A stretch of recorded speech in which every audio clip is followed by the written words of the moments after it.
এনেকুৱা যদি এটকীয়া আগত পুৰণি আপোনালোকৰ আছে 1983 যদি এটকীয়া আছে আপোনালোকৰ হাতত, তো এতিয়া মই আপোনালোক এই পইচাখিনিসমূহ দেখাইছোঁ যে 1983 যদি পইচা আছে হায়দৰাবাদ মিণ্ট আপোনালোকক মই এটা কইন কালেকশ্যন কৰোঁ পঞ্জীবোৰে, তো আপোনালোকে দিব পাৰে। যদি ভাল কণ্ডিশ্যন থাকে আপোনালোকক এটকাত মই হয়তো 50 টকাও দিব পাৰোঁ, হয়তো যদি খালি পইচাটো চোৱাৰ পাছত দেই, পইচাটো যদি খুব ভাল আছে, ভাল লাগিছে, মই আপোনালোকক এটকা এটাত, কিন্তু যিবিলাক আপোনালোকক ভিডিঅ'ত দেখাইছে ইউটিউবত, তো তেনেকুৱা ধৰণৰ কথা একো নাই যে এনেকুৱা এটা পইচা দেখাইছে যে আপোনালোক পইচা এটকাত 10 লাখ 20 লাখ দিম, সেইটো মিছা কথা।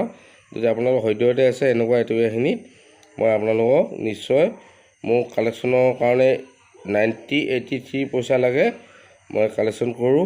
ইমানখিনি এটকীয়া গোটাইছোঁ দেখিছে নাই আপোনালোকে? তো গতিকে যদি থাকে মোৰ লগত কণ্টেক্ট কৰিব, হয়তো 100 টকা 50 টকা ভাল কণ্ডিশ্যন চাই মই পইচা দিম, সেইটোৱে ক'লোঁ আৰু। ইয়াৰ মোৰ মা আৰু জীৱনত ভাবিছোঁ মাক সদায় আজি ফটো এটা এপাতো মা ফটো এখন ৰাখিছোঁ স্মৃতি ছবি।